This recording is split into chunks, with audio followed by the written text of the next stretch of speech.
Now it's time for the Gene Shepherd Show.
Do you ever have the feeling that it's all going to blow over? You know, it's all going to blow over. It's all going to be hotsy-totsy all the way in from here on out. You know, hunky-dory? I'm sorry if I'm using phrases which have little or no meaning to you. Does the phrase hunky-dory, does this relate only again to a Midwesternism? Hunky-dory? You've heard it before? Oh, you have? Well, that's good. You see, we Americans speak a common language, and it's different. Oh, yes, we do. Very common. Oh, exceedingly common. And the other night, when I was on the air, I said something to the effect of chewing the fat. I said, this is, I'm afraid, is an expression that is an American expression. Since we're all Americans, we must understand each other. We must, grasp the hand in common distrust. Put your hand right out here, buddy, where I can see it. Here, I'm certainly glad to see you. I remember one time I used to do on the air. Did I ever tell you about that? Many eons ago. Oh, we're going to have things to answer for. Believe me, we're all going to have things to answer for when we get up before that great judge. There's going to be many things that are going to come out of that book that are going to look awful tough. Like, for example, me. I know there's one thing I'm going to have to talk about, and I'm going to have to explain. I used to do a program of recorded music called Bing Sings. And this was on a radio show, ancient times, way back in my Paleolithic days. I would come on and I would say, Bing Sings. Ba-ba-ba-ba-bee, ba-ba-boo, ba-ba-ba-ba-boo, ba-ba-boo, ba-ba-ba-ba-bee, ba-ba-ba-ba-boo. And right at that point, see, I'd fade it down and say, yes, Bing Sings, brought to you by Sam Pollock.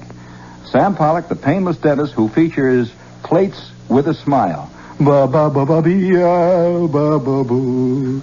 Ba-ba-boo-ba-boo, ba-ba-boo, ba-ba-ba-ba-bee. I'd fade it down. I'd say, friends, Bing will be with us in just a moment to sing Red Sails in the Sunset. But first, I'd like to ask you about your plates. Do your plates add to your personality? Do they give your face that wonderful, warm look of a man who is smiling inwardly? Dr. Sam Pollock's plates with a smile are guaranteed to fit perfectly. Ba-ba-ba-ba-bee, ba-ba. Plates with a smile. I'm going to have to answer for that. Well, no, I honestly did. I did a show, and his slogan was Dr. Sam Pollock, the plates with a smile. And it's kind of, of course, you can't help but conjure up pictures of Scrooge sitting there wearing a pair of plates that smile. You're sitting there, the old wonderful We Trust You Forever loan company. And this man, I'll never forget one time I used to go to a bank when I was about 12 years old. And I'd go down there, and I was working. I was just a kid, and I was working for this grocery store on the weekends. And I'd come in once in a while at night, maybe 2 or 3 o'clock in the afternoon sometimes when I had a half a day of school. And the guy would send me down to the bank to get pennies and nickels. And there was a man named Mr. Weatherby down there at the bank. It was one of these little banks. And Mr. Weatherby would look out at me from behind that thing, And of course, the bank was such an official thing with me when I was a kid that I never went into this thing other than just to go in and get pennies and stuff. Well, I remember Weatherby. Mr. Weatherby would look out at me, and he had plates, real plates. Do you know what I mean by real store teeth? The kind of store teeth. Oh, yes. Oh, yeah. You can hear little springs and stuff go when he opens his mouth. And they have this gigantic, wonderful, brilliant, bright whiteness.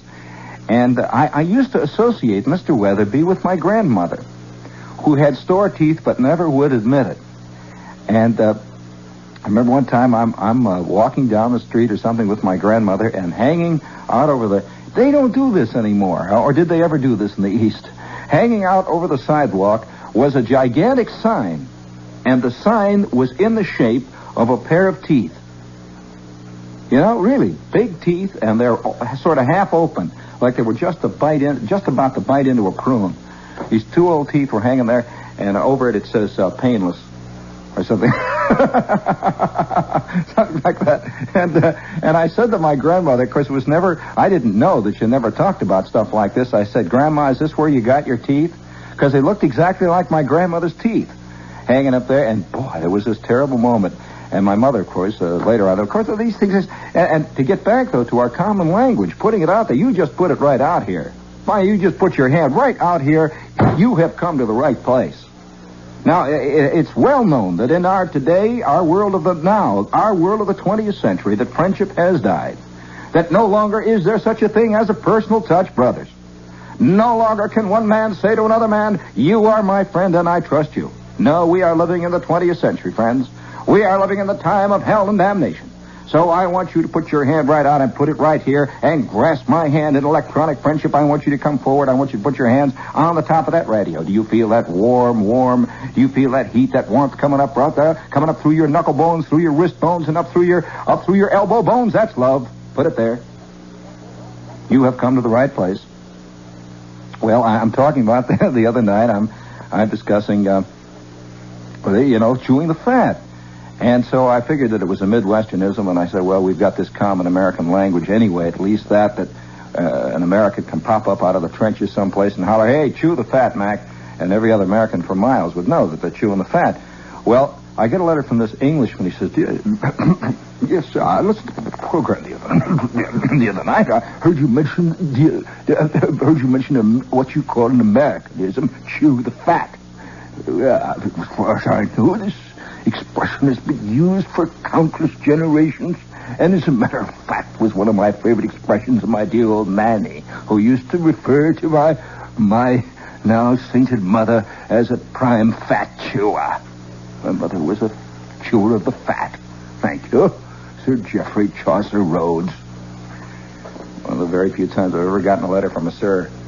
I put it there. You've come to the right place, oh, friends. So give me, please, once upon a time, as we beat the drum of perdition. The Wilmington Supreme Court has upheld a divorce given a man whose wife, by the evidence, constantly incited their boxer dog to bite him.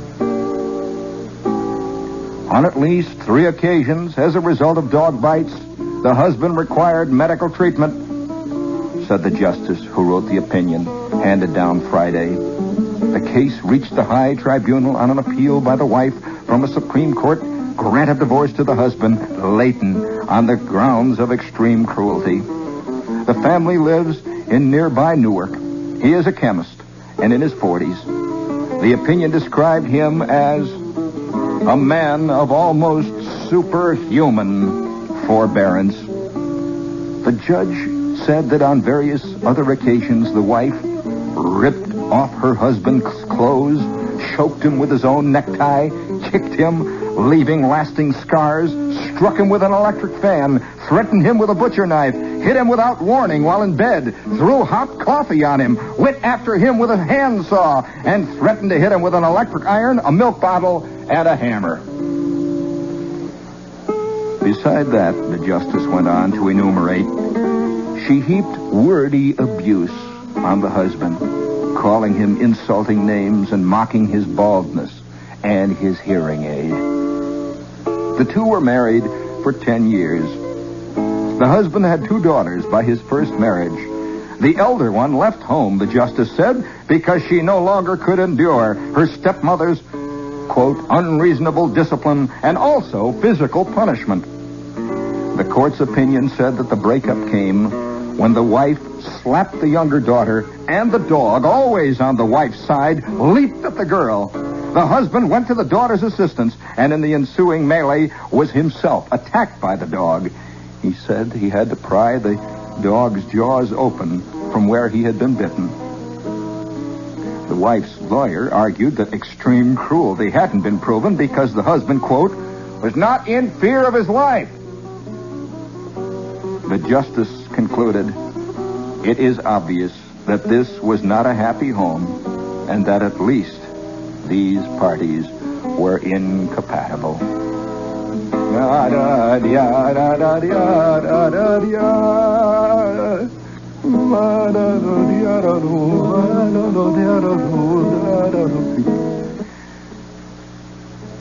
Chew the fat, indeed. Now, it's obvious to me that these are mole people.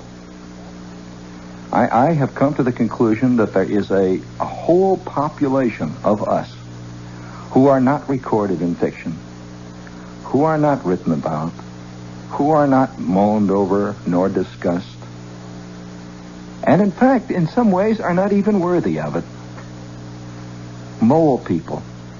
Are you aware that among us there walks, if that phrase covers their means of locomotion, a population of mole people whose passions, if they can be called that, burn like a low flame on an ancient stove, barely flickering, barely sputtering, a tiny, almost extinguished spark of the divine flame of existence and life. And who, when in the heat of what, for want of a better word, we can call their most flaming passion, are barely seen to move. The mole people. You know what I mean by the mole people? The people who really are not capable of emotion, real emotion.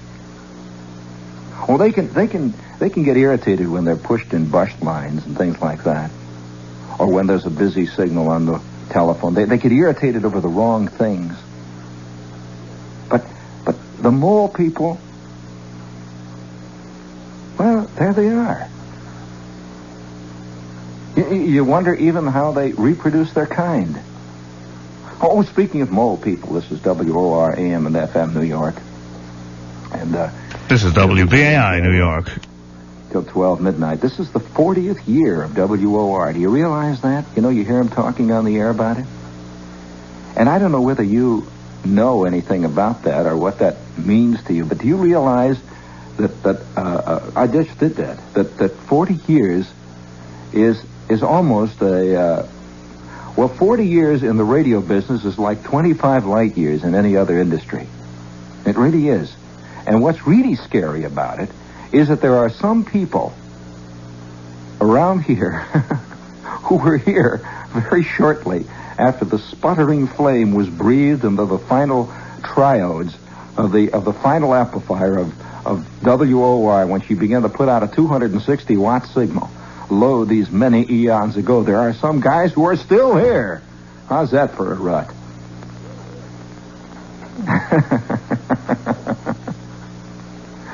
Yeah, well, you know that Thomas Edison was our morning man. A long time ago. Did you see the picture of him standing down there by the microphone? Huh? Yeah, he came on there. That's true. Well, how do you think John Gambling got his job? He had plenty of friends. Yeah, well, that's right. Well, Al, wasn't Edison one of the early engineers? Or was he doing the exercise show here in the morning? We'll be here until midnight. I know all about it. I've heard. It's funny business. The mole people. I'll tell you what the danger of the mole people is. You know what is it, the mole people? These are people who are not really interested in and can't find it within their scope to become engaged in life. You know, who can't reach out and grab the handles. And these are the people who are the quickest people to want to go to war. These are the people who love the idea of war and all the rest of the things that make up for a kind of artificial excitement and stimuli, which they would never get out of existence. You know what I mean by that? It's the little mole people. Did you ever read the story of Heinrich, what is it? Wasn't his first name Heinrich Himmler? Was it Heinrich Himmler? You ever read the story of Himmler? The life story of Himmler before Hitler came along and before the war started. The war was nothing. The war was made for this guy. I mean, it was his moment of absolute glory. There was nothing else for him. And boy, what scares me is that great horde of people who sit in the subways, and the only movement that you see stirring in their soul is when somebody steals their seat. That's the only time they have any excitement during the day, or when they hit their wife in the mouth. You know? That's the truth. There's a whole population of them, and it always baffles me to find writers and people, and well-meaning people, you know, who march around with signs, who because of the fact that they are so involved in life, that they will march with signs, they don't seem to be able to understand the great mass of the population of people who are just moles, you know, who are just waiting for something, just waiting for somebody to hit. And the moment that somebody shows up, that's the moment they live. Let me tell you, I knew one man, a mole. By the way, you know where the mole person, one of the places where mole people find their greatest expression is in the world of the engineers. The world of the people who live by figures and facts. And I remember one time having an engineer who worked with me. And at any given moment, when you could let him get on to the subject, he would tell you about the time he got in a fight in a cafeteria. He loved that story. He'd say, you know, did I ever tell you about the time I was over in Wolford's cafeteria? I'm in line there, and all of a sudden this wise guy comes up behind me, and he starts jabbing me in the elbow.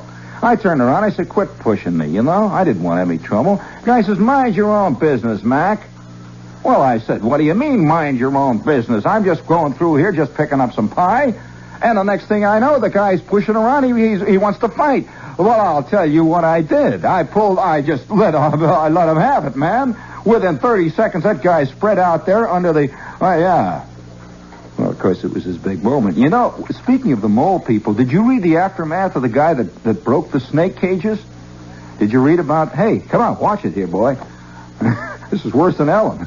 Did you hear the aftermath of the snake guy last week? You want to hear about it? You remember the guy that went through and busted up this... They caught him. They caught this guy. Police today held a man who admitted smashing 46 cages, which held poisonous snakes in the St. Louis Zoo.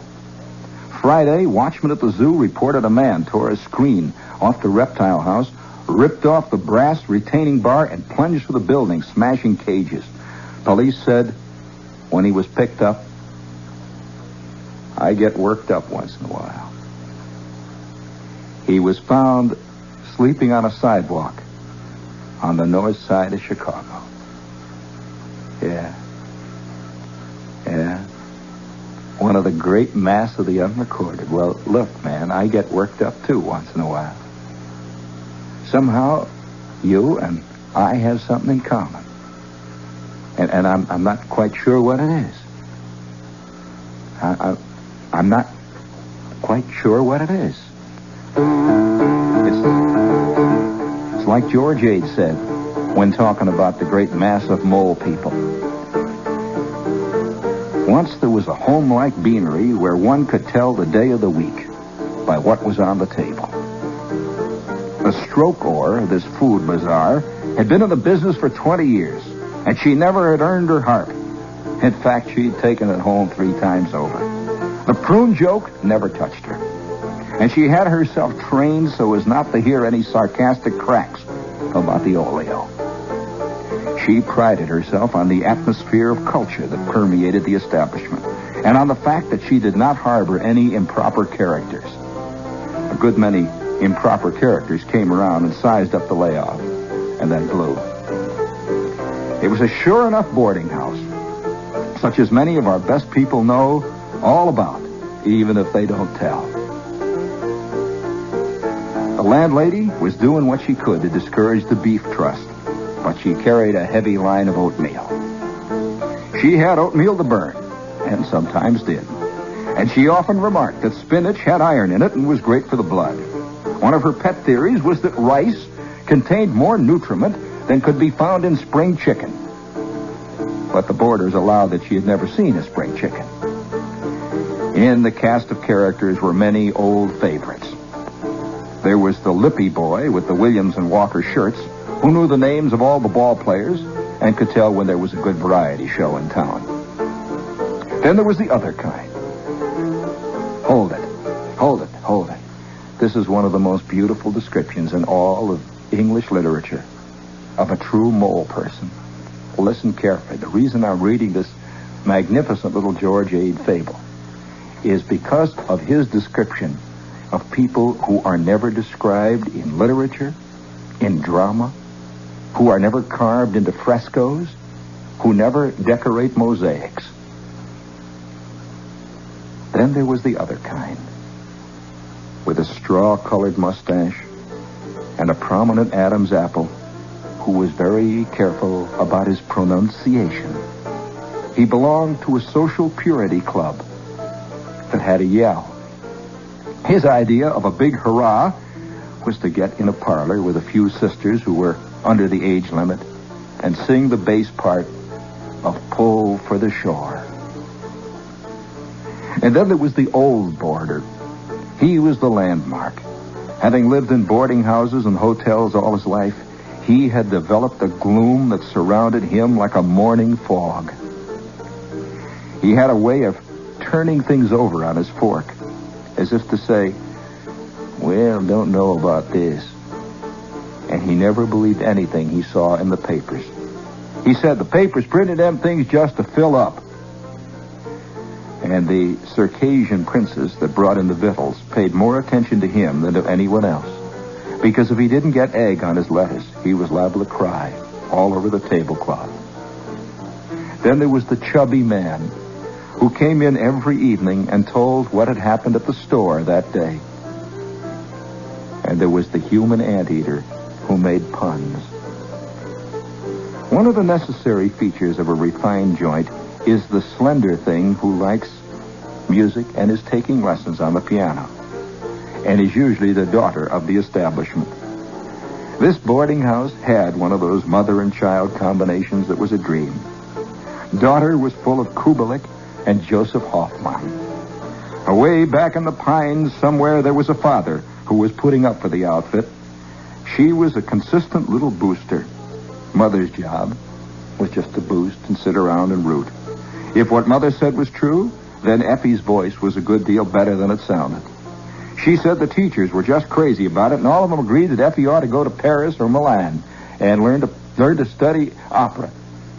The slangy boy with the ragtime shirt went them one better. He said all the phony Melbas in the country ought to pull for the old country and wait till they were sent for. At this same boarding house, there was a widow whose husband had neglected to die. Being left all alone in the world, she had gone out to make her way, since which time she had gained about 30 pounds and was considered great company by the young man.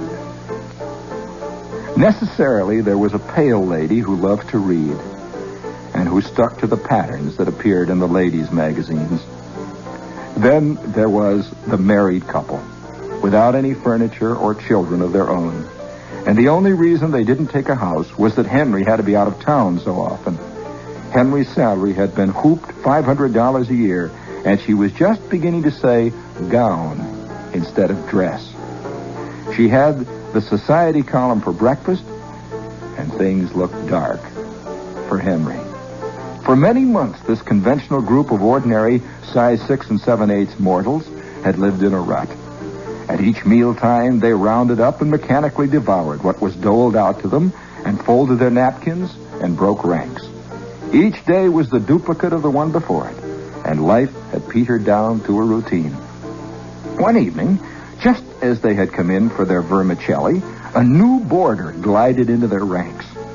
She was a tall gypsy queen with about $12,000 worth of clothes that fit her everywhere and all the time. And she had this watch me kind of walk. The same being a cue for all the other girls to get out their hardware. When she moved up to the table and began to distribute a few sample smiles so as to indicate the character of her work, the musical team went out with the tide. The grass widow curled up like an autumn leaf. The touch-me-not-married lady dropped into the scrub division. The lady who read was shy a spoon and was afraid to ask for it. The men were all goggle-eyed, and the help was running into chairs and dropping important parts of the menu on the floor. Presently, the landlady came in and explained. She said that Mrs. Williams was in the city to shop for a couple of days, and that her husband would be up on the night train. Whereupon 5 men quietly slid under the table. The moral: nothing ever happens in a boarding house, or anywhere else for that matter.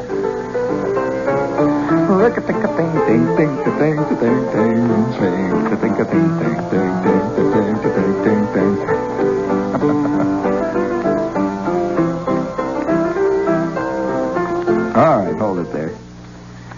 You see, if is there anything on the log for me there? Check with Jack.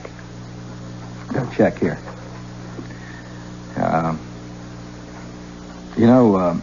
If there is such a thing as, I suppose you might call a theme, we are taking tonight, brother, as our text, we are taking tonight the existence among us of the mole people and the danger pertaining thereto. Now, I'm quite convinced that hardly anybody who is a mole people knows he is.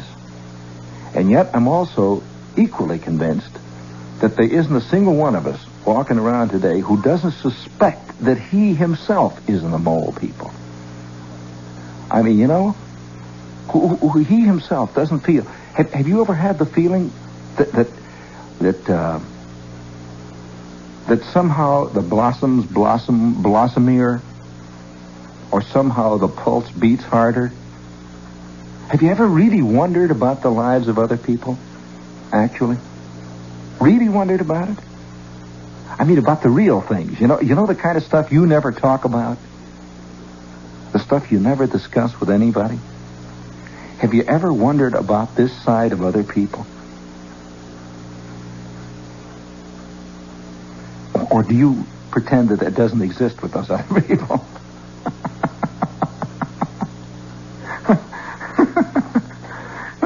I can already hear the letter now. Is it because when these letters come in, you hear them, Dad? They just lay there on the desk and holler, "Dear Mr. Shepard, I have no idea what you're talking about. And as far as the part of my life that I do not discuss, there is nothing in my life that I am not afraid to discuss.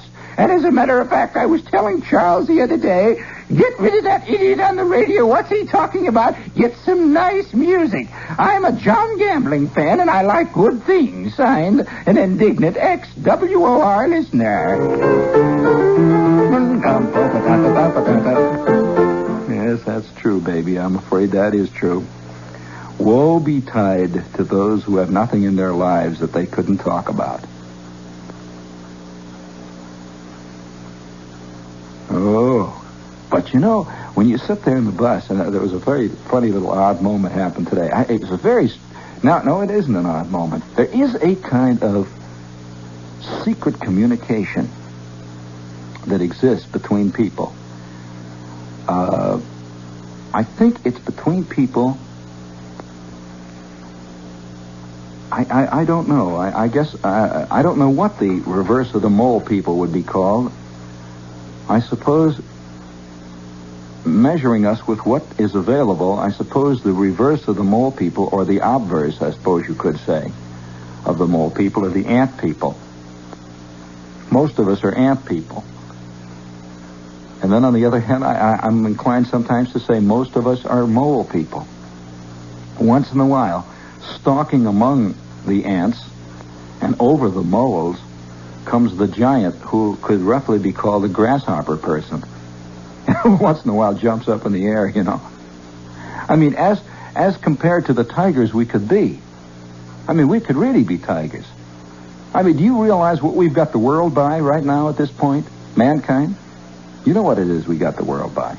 I don't have to tell you. Oh, yeah. But we're gonna fool around, and the next thing you know, guess what's gonna have us by? You know what? Yeah.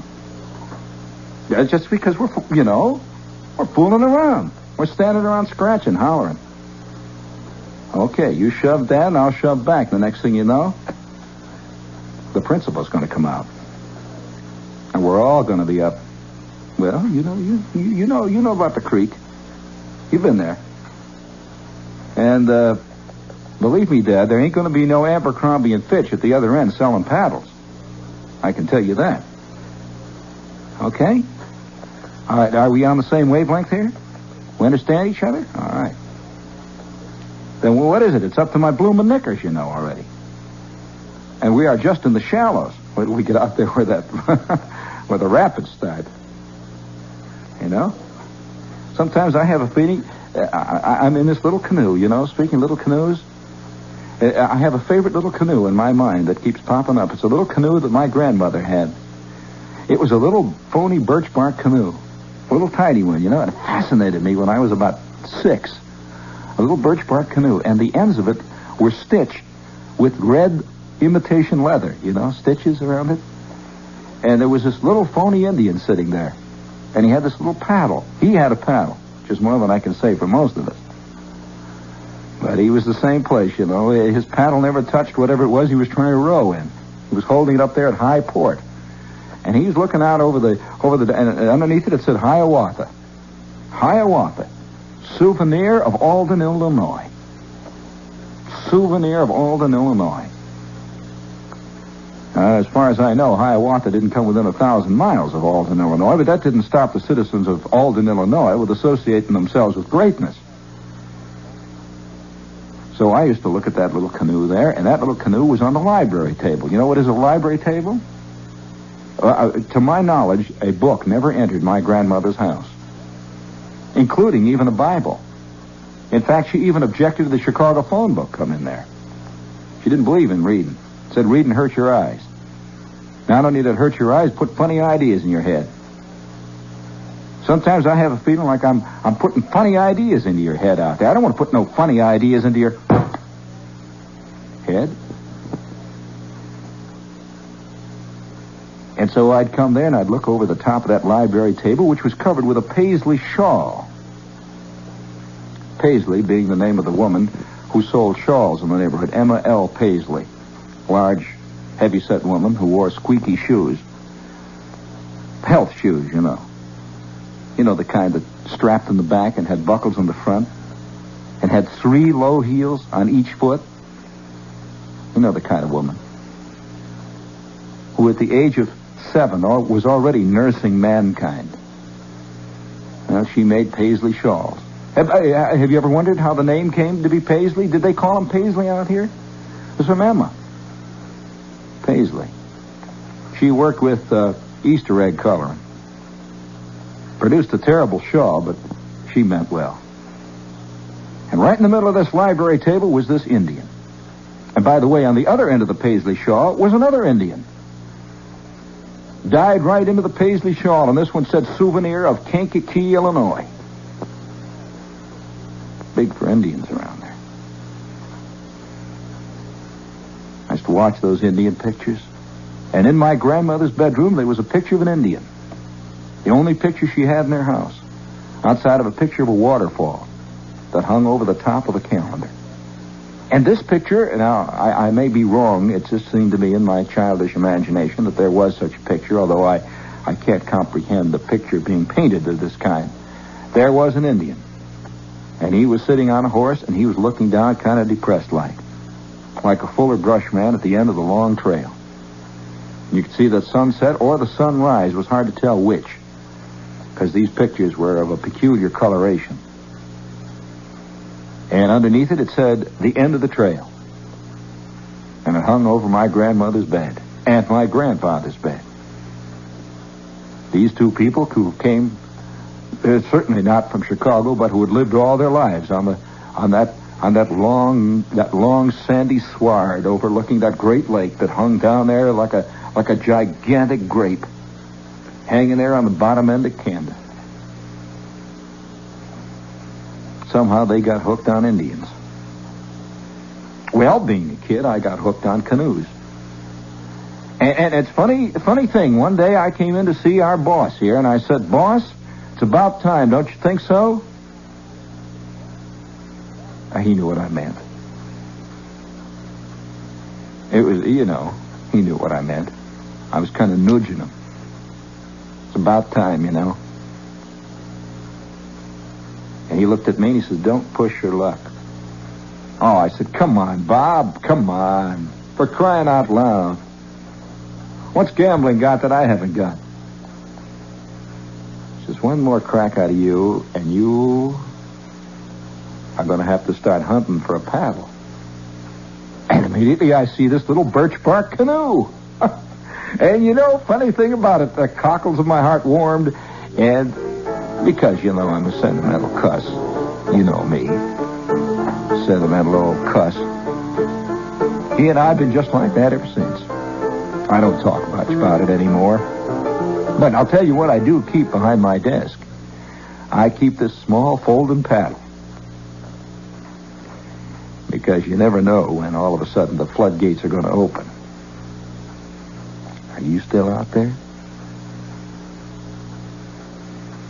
Oh, mole people. Oh, ant one. Oh, grasshopper. Which beest thou, though, thee thou, thus, them? In thy travail? How is it out there in the vineyards tonight, huh? I'm sitting in the bus. Like I say, there's a kind of... there must be a communication between the ants. As I'm perfectly aware, there is a communication between the moles. And there must even be communication between the grasshoppers. Although I can but stand and admire a grasshopper from afar. You're the one that said it, not me. I'm sitting there on the bus tonight. Snow is swirling down. Oh, it's a great night, by the way. The snow is swirling down around that bus. And I'm sitting there. And there was this person looking out of the window. And he's looking out. Just a guy. Ordinary sort of lout-looking type. He's looking up, but I can see he's digging. He's looking out at 6th Avenue there, and he's somehow it's there. I'm looking down the aisle, and I'm digging the scene, too. He looks over at me, shrugs. I shrug. I never saw this guy in my life. He turns back, looks out of the window, and continues to dig. Reading the Chinese restaurant signs as the bus moved. Once in a while, picking up a big sign. My favorite sign on 6th Avenue is a big sign that has a big neon hand. Just a great big neon palm. And it says underneath it, in doubt about your future? Tea readings free. Luncheon served. Big neon palm on the 2nd floor. And above it is an enormous sign. It says, for the truth, for hard-hitting news, it's Channel 2 every time. So once in a while we drive past there, on the bus, and I get reassured. And so this guy's looking out the window there, and I'm waiting to see if he digs this. And sure enough, he looks up there, and he just sort of digs. That's the end of it. End of story. Are there any ants out there? I'd like to hear from an ant. Well, one thing about grasshoppers, though, is that I suspect about... Of course, I have to admit that probably I'm a grasshopper most of the time, because I think this about grasshoppers. They're too busy jumping around and hollering to really communicate. You see, the mole, because of his moleness, has instant communication with other moles. Even though the communication is on such a deep, primal level that the only time he feels warm is when he is marching over some sad, heroic cliff together with all the other moles. Then he knoweth. Oh, speaking of knowing, I got this here little thing I like to show you here, if you don't mind. It was once said by George Ade, who said it better than most people ever do. Yes, well, I don't know whether I should bring it up. You know, there's sometimes you figure you better not say it, see? Because, well, it can get dangerous. Well, all right, I'll say it. No, I better not.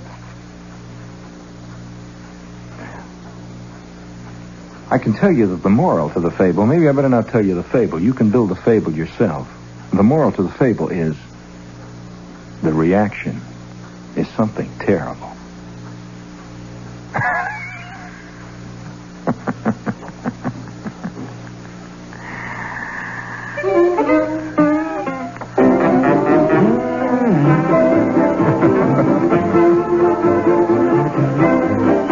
Hold it. How do you like this for a name of a fable? Speaking of the ants, interested, the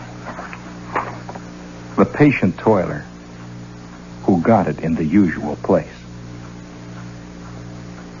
Once there was an office employee with a copybook education. He believed it was his duty to learn to labor and to wait. He read pamphlets and magazine articles on success and how to make it a cinch.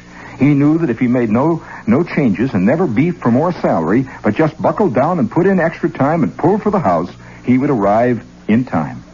The faithful worker wanted to be department manager. The hours were short, the salary large, and the work easy.